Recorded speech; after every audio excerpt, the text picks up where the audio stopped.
Hello, everyone. We are back with CM Kosemen again, and as one of you said in a previous episode, no CM Kosemen podcast is long enough. And today we have a unusual episode. It's a book review of Mambas and Man-Eaters, a hunter's story by C.J.P. Ionides. Now, this is a famous one-time poacher, hunter, and a herpetologist of Greek but British extraction. And if I'm not mistaken, he lived between, let me just check, Ionides. Oh, let's wait a minute. CJP Ionides. Okay, he was born in 1901 in Brighton, and he died in 1968 in Kenya. And back in his time, I think CJP Ionides was a very famous, almost notorious person. And if you look online, you'll see many books written about his life. Now, one of them is this one, which I found in a second-hand bookshop last year and was only lucky enough to read recently. There are other books, such as Snake Man, the story of CJP Ionides by Alan Wykes, and Life with Ionides by his ex-wife Margaret Lane, and some other things besides, including a couple of herpetological reports, more hardcore science papers, and so on and so forth. But all of these indicates that he was a famous guy back in the day, and when you read the book, it really shows that we're dealing with an extraordinary character here. Now, we're no strangers to nature men being celebrities these days. There's the obviously late Steve Snakeman. What was his last name? Steve Irwin, of course, from Australia, as well as many other survivalists and nature guys. There's one on YouTube that I'm a big fan of, Andrew Ulsees. Anyways, we got a lot of nature people these days, so it's not a strange thing. But everyone these days is acting out to be a nice guy. They want to present themselves as a friendly, positive person, even if they're like actual and total cunts, as in the case of, what's his name? You know, the guy who fakes everything and is super cruel. He has a kind of porn star type of name. Nature Survive. I got YouTube and the internet open instead of me. I have the internet open in front of me. I hoped it would improve my memory, but it only makes it worse. Of course, the name Bear Grylls, that guy. So even when nature guys are total cunts, and I can't iterate this enough, such as Bear Grylls, they try to put on a more positive, like friendly facade, okay? Not so with CJP Ionides. From the beginning, he says that I'm paraphrasing, but I live lonely in a house overlooking a hill with no one in sight in the deepest dark Africa, and all I have is my snakes and my stuff. And he strangely goes into a kind of anti-partner tangent, and he says, I'm glad I have no wife or girlfriend to contend with, and even if I had a wife or something, suddenly curtains would materialize in my windows and I would be forced to hide my snake collection in a shed. Basically, I'd be pushed to a more normal and boring life. So from the get-go, he is this kind of no bullshit, really almost an acrimonious person. And he makes no secret about it. So that's really unusual to read in anybody's biography. He goes on to mention his childhood, and he's a British person of Greek descent. And it's a really bizarre coincidence, but part of his family background goes to this sort of dynastic rally family. So, Greek people live in Greece, but there are some really extremely, imagine Greek Rockefellers and tycoons and trade magnates that have big branches in many countries, including Turkey, America, UK, whatever. So one of these families, and I'm talking about 150 years ago, the Raleigh family is among the ancestors of this awesome guy. And lo and behold, not far away from where I work, there's a Raleigh apartment. So curious are the ways all these things are somehow connected. So he goes on to say, he was bullied as a child for being a dirty Greek or a wog because, he was born in 1901, and at the time he was growing up, Britain, like everywhere else on the planet, was ultra racist. And of course, schoolboys, wherever they are, no matter how politically correct the age is, they are double racist and double ostracizing. So it seems when you're reading his biography that Ionides was on the receiving end of a lot of bullying. And from there on, he makes no secret that he was really bitter about people. And he has these memories where he's trying to catch a butterfly in a garden, and he's got this really annoying nanny, and she says, "You can't do that with your clothes." And then he says, I'm paraphrasing here, but he says, "I got the message right then and there. I had to choose between a proper life or my passion, which was creatures." And then he goes on to repeat this, that you can't have life and have jam on it. And he's just really unapologetically bitter and hardcore about this.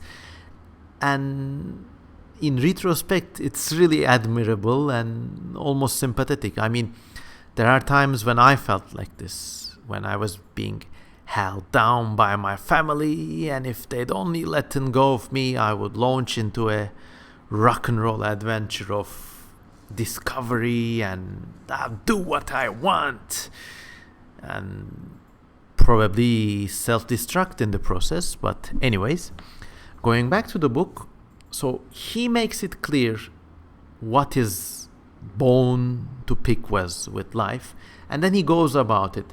So he becomes a poacher in colonial Africa, shooting elephants and whatever. And one of the things I notice here is how extremely bureaucratized Africa was at the time of British, Belgian, and whatever else colonization. When you think about Africa in the early 1900s, what comes to my mind used to be something like the wildest dark continent and no limits, no reservations. Everybody is free to carry out unrestricted poaching and stuff, but it seems this wasn't the case. It seems it seems as if there was a serious amount of bureaucracy, and the poaching that Ionides did was somehow faking kills on his license, which was obtained with a kill count. So you would buy a license for 2 elephants or whatever, and he would cross from British to Belgian territory and hunt with one license in another territory and chalk them up, vice versa, and become a poacher that way. And once again, I mean, poaching, especially poaching elephants, is really dark, but he's completely unapologetic about it. And then he grows up and becomes a game warden, and he completely renounces his poaching days. He says, I feel bad about having done what I did. And then for a number of years he becomes a game warden, and in his off time he builds a collection of the rarest African animals for various museums around the world. This means that he goes to extremely hard to access places and hunts the rarest antelopes and whatever. And sometimes the stories are really anticlimactic. He's like, yeah, this antelope made a mistake and I shot it. Bam. End of the story. Whereas in other cases, you get these fascinating glimpses of human relations and basically colonial life. So he goes to hunt this really rare desert antelope in present-day Syria or Iraq. He comes across this really nasty tribe of nomadic Arabs, and he pretends to be this colonial enforcer. He says, well, you better lead me to the quarry, or a brigade is coming behind me and you will suffer for it, or something like this. So the tribe complies, but then it turns out it was just him, one man. And not only does he get to have these wild Arabs do his bidding for him, but he also forces them to hand over their illicit weapons. And then he hunts his rare oryx or whatever, and then he's on the way back, and then the tribe learns that he's really tricked them, and they come after him, and he runs away, and it's just a hilarious story and a great adventure that way. But of course, as we all know, adventure means someone having a really bad time somewhere else. So, going on, he also has these really insightful memories of controlling elephants, that is to say, shooting elephant herds that wander into people's habitations or kill people or whatever, and then dealing with lions, which are usually harmless, but sometimes he explains how they become man-eaters, either through a lean season, they pick up a taste for the two-legged flesh, and once they go man, they can never come back. Damn, I hope to make that rhyme, but it didn't work. Anyways, and during these accounts, it really strikes you when you're reading that, you know, this day and age, we're really used to animals as having monotypical behaviors. So if there's a lion, you can be pretty sure that a lion somewhere else will behave the same way. They will have the same character, whatever. But Ionides really makes you realize that this is not the case. And animals' individual natures are as diverse as people. And he's describing these man-eating lions in a village or wherever. And each man-eater he shoots has a different character, a different habit, and they're extremely smart. You get the idea that they're at least as smart as people, if not more. I mean, there's a account where they lay traps for a wild lion that's killing people. They put these traps in the underbush, and then they put warning signs for people so that they don't fall into the traps. And he says that the man-eating lions see these signs, know something's afoot, and avoided the traps altogether. So you get an idea that, similar stories with elephants and leopards as well, really fascinating. And you get the sense that these animals are at least as intelligent as people, And of course, they can't light a fire or build a car or plan an international conference. But when it comes to doing their own thing, which is living in the savannah, they're at least as sentient. Note that I'm not saying intelligent. These animals are at least as sentient as people, and they really know what the hell is going on. And because of this, usually the man-eaters or the renegade elephants or whatever, they're really hard to find down and kill. And when he finally finds and kills these animals, it feels like a revenge scene in, some sort of film noir or something. It's not like just shooting a dumb animal in the bush, but it's like facing a person and settling the score right there. And he has this sense that, especially when he's hunting the predators, the animals kind of know what's on the table. And of course, this could be a hunter's romantic sense, or it could be something real, a sense of sentience and individuality that we, in the age of nature documentaries and kind of clean and typecast Natural Geographic documentaries, there's a harmony and the lion runs this way and the impala run that way and they do their own thing. That's the nature we learn from sanitized TV documentaries. But Ionides' accounts are really raw, really hardcore and hilarious. And he has some details. Once again, it's actually kind of a refreshment to read about someone who's not pretending to be a nice guy. He's not pretending to be a bad guy either. But when he has bad feelings, he doesn't hide them. So in the book, there's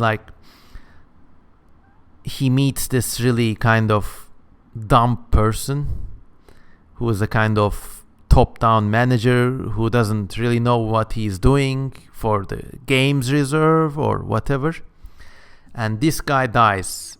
And when Ionides is writing about his death, he says, "Oh, it was a well-deserved." And he was like, "I was so relieved when he died," or something. In work life, in daily life, we have these senses about people. It's not politically kosher to admit it, but he comes from an age where people didn't need to hide these feelings. Or maybe they did, but only Ionides was badass enough to write about this without concern. So notice that the book's title is Mambas and Man-Eaters. It's actually a magnificent memoir of herpetology as well. And I'm also getting interested in these herpetological memoirs too. I read Sun, Sand and Snakes. It's also another great book. Let me look up the author.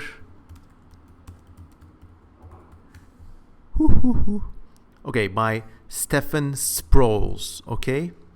The links to both these books are below the video description. Go and buy them, or if you can pirate them, download them, whatever.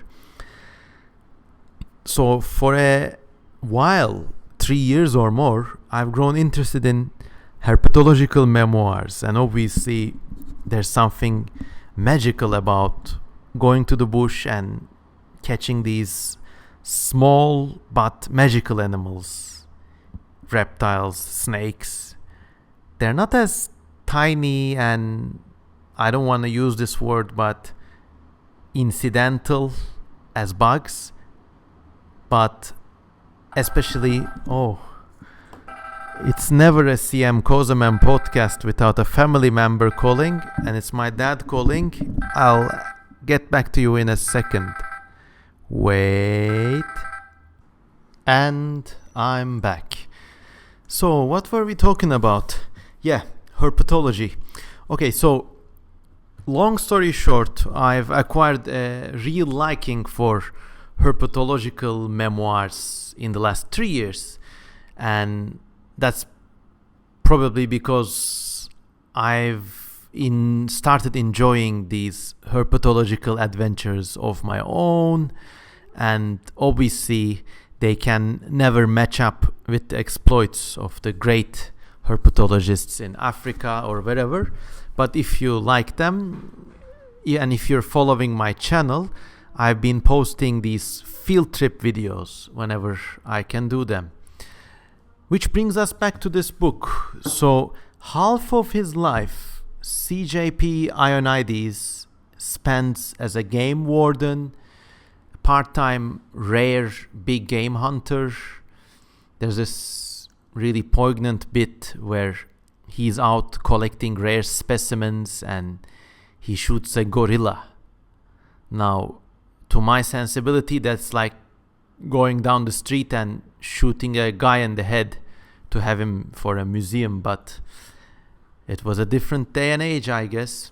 So he manages these really big parks in Kenya and surrounding areas, and in his free time he collects these rarest animals for museums. And then he has this kind of health disorder in which his knees have really dangerous blood clots, so he cannot spend his life out in the bush and as rigorously as he used to. And he takes this cruel joke on his life. And then he has a complete career change and becomes a herpetologist, a kind of snake man, bush snake catcher. And from meager beginnings, he actually grows up to be a big name in African herpetology. And then the second half of the book is all about him catching snakes, especially mambas, and then chasing rare snakes. And he has got a lot of strange herpetological anecdotes. I mean, one of my favorites was to illustrate how dangerous mambas are. He tells of this one story where a mamba falls through the roof of a hut while a family is sleeping in there, and then in rapid succession it bites 6 people, and there's like 5 fatalities from one snake alone, which is horrendous if you think about it. And if this claim was made anywhere else, I would doubt it, but it's really a scary anecdote about these impressive snakes. Another story is about another one of these well-deserved deaths. So one of his friends is a kind of glib guy who likes sideshow attractions and impressing people, and he has a twig snake, I believe, which is a poisonous snake, but its venom teeth are located at the back of its mouth, and you really have to try hard for it to bite you, basically. So this guy has a snake collection in his house. This is in the 50s or late 40s now. So one of the guy's snakes is the twig snake, which is a really pretty looking animal. Genus Telotornis, which is a strange name because ornis means bird, but this is obviously a snake. So this friend of CJP Ionides has this Telotornis twig snake, which is poisonous technically, but it almost never bites people. So the guy has this house party, a gathering about with some friends.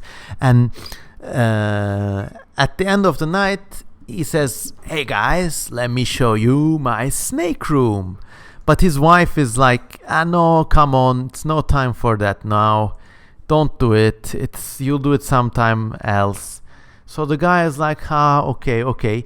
But then at the end of the social event, him and a few other guys claim to go somewhere to play pool or whatever. And of course, he takes the boys to his snake room, which is somewhere else on their estate, apparently. Now, note that in that day and age, European people in Africa have really huge houses and big fields and multiple buildings, whatever.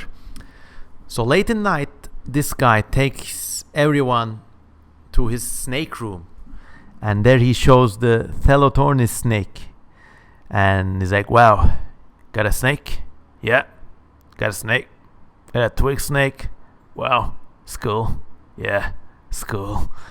I think that's how the conversation would go. And then the idiot forces the twig snake to bite him, just to show the other guys how badass he is. So he really pushes it and hits head, and it doesn't bite him. Finally, he really wraps its head with a stick or something, and so the twig snake bites the fucking guy. And then he's like, "See, completely harmless. Wow, it's cool. Yeah, cool. So the guy goes home, and the next day he doesn't feel so good, and the next day after that he dies. Talk about a well-deserved Darwin Award. I mean, come on. And the way Ionides tells this story, you could actually picture the guy and his attitude. And I mean, I've never been involved in the herpetological hobby, but judging from what I see on the internet, there are some people like this, like venom handlers, or keep hot snakes. Yeah, cool, yes, whatever. And then a lot of other memories. There's this part where Ionides is in the second spring of his life. He's getting old. His knees are sick, but he discovers this unusual snake. And then he sends it to this professor and another professor. And both of them say it's a new species or a new subspecies. So he's really happy. But then he gets into a world of trouble because both scientists publish the snake, and then they realize that, they've published the same thing. And in scientific literature, this is a big no-no. And then both of them get mad at Ionides because basically he didn't know this etiquette about if you discover something and you correspond with a scientist, you have to make sure that stays there, basically. Or if you're gonna show it to another scientist, you got to let the first guy know. So, that sounds pretty intuitive, but if I discovered an unusual snake or a lizard, I would just send it to any researchers I could find. And now, because of this anecdote, I know better. So Ionides goes on to name many different snakes, and he becomes a herpetological legend in Africa. And then in 1961, I guess. No, wait. What was it? Oh, I'll never record with the internet open in front of me again. I mean, I take great care not to have these blank moments or go, but this episode wasn't a very proud one in those terms. Okay, so in 1968, he passes away. A well-lived and a well-deserved life. And not all of us are lucky enough to choose and enjoy the parameters of our lives to the same extent as this guy did. True rock and roll guy, a legend. And I feel really proud to have read at least a part of his life. He finishes his book with this really poignant quote. He says, "From my house tonight, you can see thousands of square miles of bush and forest, and at night there is not a single light visible anywhere. No wonder it is known as Darkest Africa. Long may it so remain." Awesome guy. CGP Ionides. So, fellow Kosemenites, I strongly recommend this book. I also strongly recommend reading outside your immediate area of interest. You should, if you want to become maybe more creative or insightful about different fields, you should definitely read a lot of memoirs.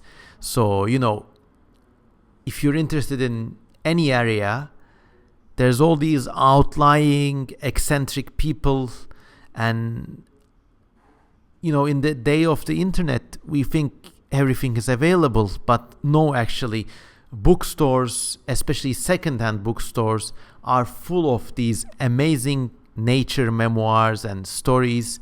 And if you're in any way interested in nature or art pertaining to nature or any part of the human experience, really, go hit those second-hand bookshops like a green mamba hits its prey. Hit it hard, and you'll never know what you might discover. So this book, Mambas and Man-Eaters, was one of my discoveries, and I feel happy to have shared it with you today with this recording. Take care, and always keep a curious eye open. And also, you can check the video description for more info about these books. Take care, guys, and have a nice day. Bye.